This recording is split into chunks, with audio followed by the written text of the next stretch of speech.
Assalamualaikum warahmatullahi wabarakatuh.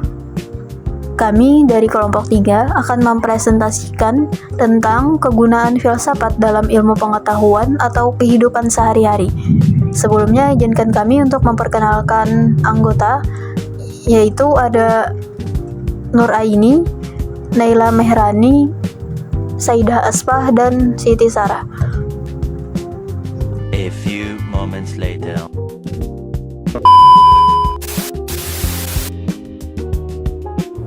Halo semua, pada kesempatan ini, saya sebagai Nur Aini akan membahas mengenai peran filsafat dalam ilmu pengetahuan.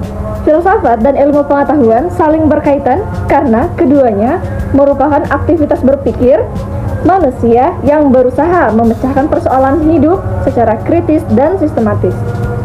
Keduanya berbeda dalam pendekatan, namun bukan untuk dipertentangkan, justru saling melengkapi. Banyak ilmu modern seperti matematika, astronomi, fisika, dan biologi awalnya berkembang dari filsafat sebelum menjadi disiplin yang berdiri sendiri. Ilmu pengetahuan bersifat analitis, fokus pada bidang tertentu, dan mengandalkan metode eksperimen untuk memverifikasi kebenaran. Sementara itu, filsafat meninjau objek secara menyeluruh, mempertanyakan asumsi-asumsi dasar, serta membantu manusia menentukan nilai, tujuan, dan tindakan. Oleh karena itu, filsafat dapat menjangkau persoalan yang tidak bisa dijelaskan oleh ilmu. Hubungan keduanya bersifat timbal balik, artinya ilmu menyediakan data faktual bagi filsafat, sedangkan filsafat memberikan kritik, landasan berpikir, dan kerangka konseptual bagi ilmu.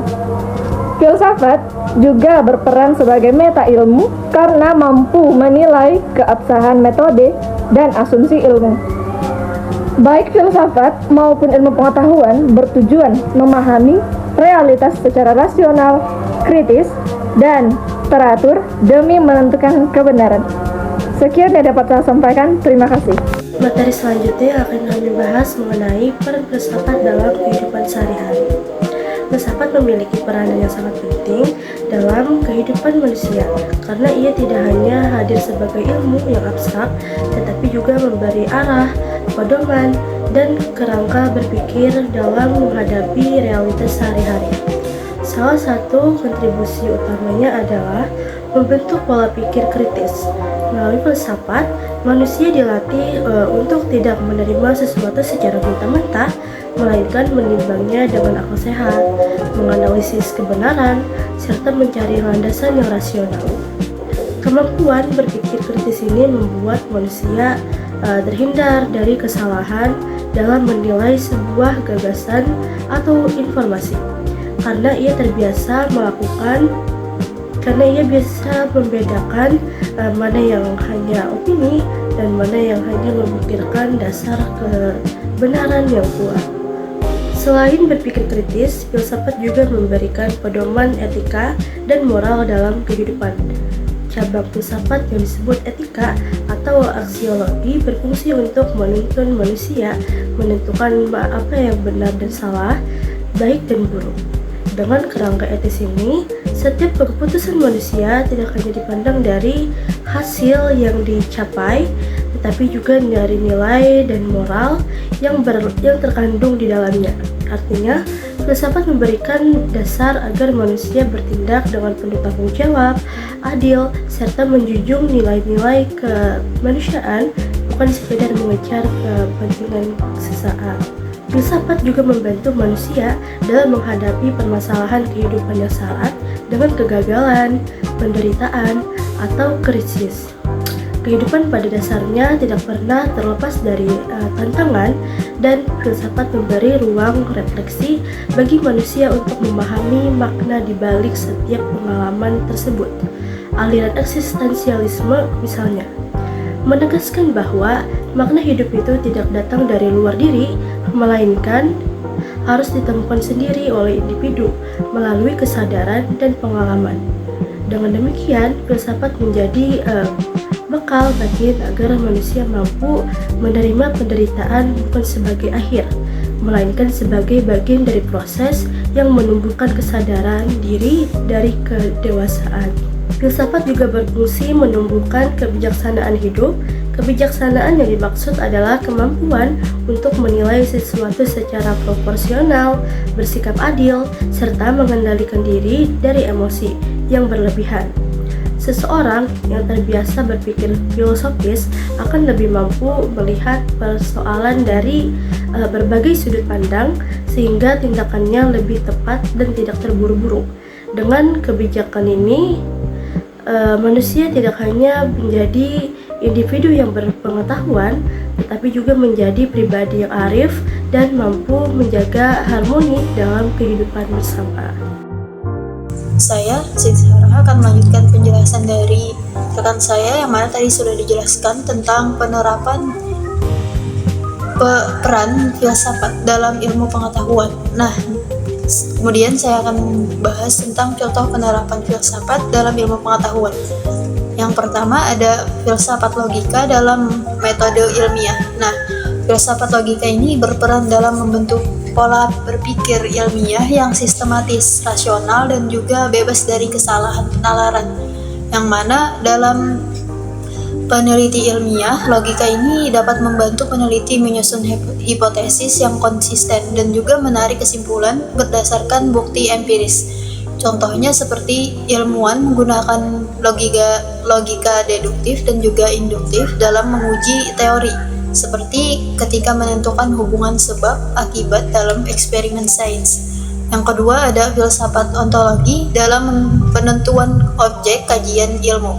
Nah, ontologi ini membahas tentang habitat realitas dan keberadaan sesuatu, yang mana dalam ilmu pengetahuan, ontologi ini menentukan apa yang menjadi objek kajian, apakah ini bersifat konkret, misalnya seperti fisika, biologi, atau abstrak seperti matematika dan filsafat itu sendiri.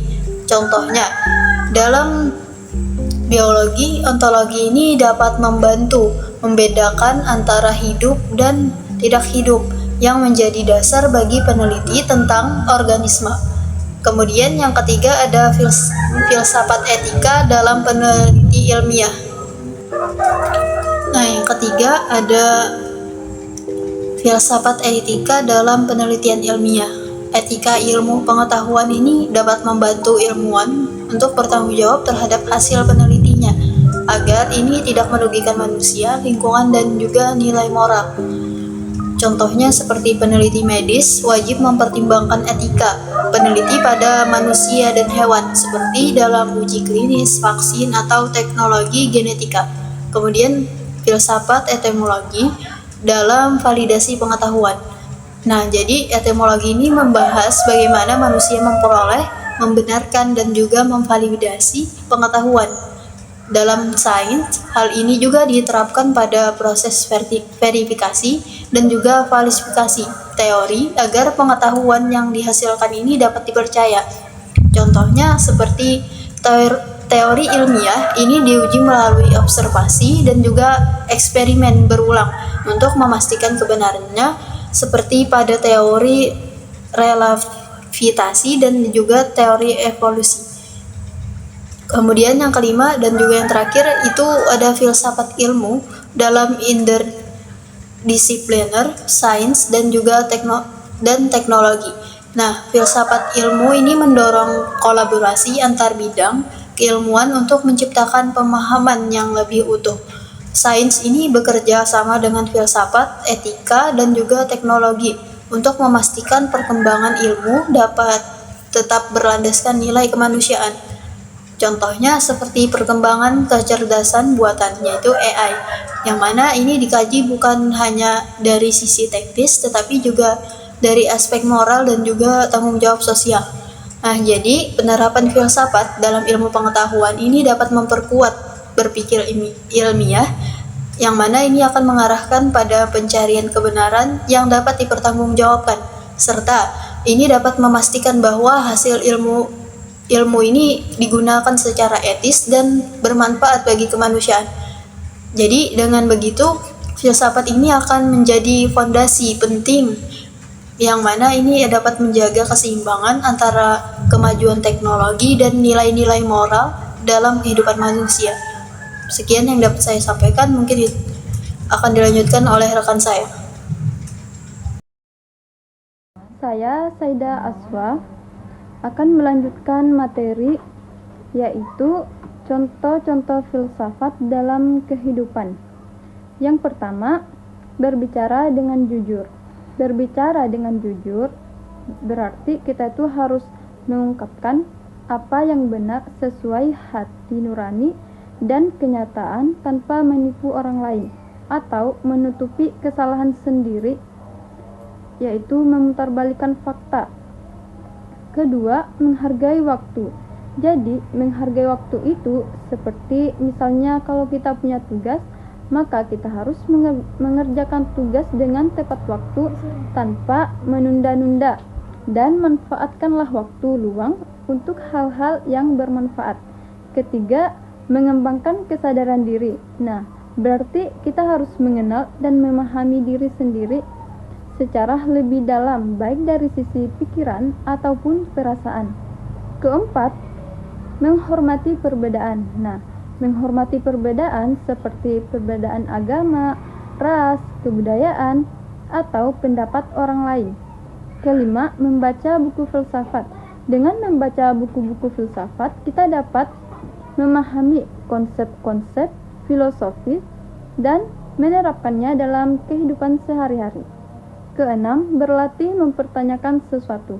Nah, jadi kita tidak boleh menerima sesuatu secara mentah-mentah, tapi kita harus bertanya dulu seperti mengapa dan bagaimana hal tersebut. Mungkin itu saja materi dari saya. Sekian.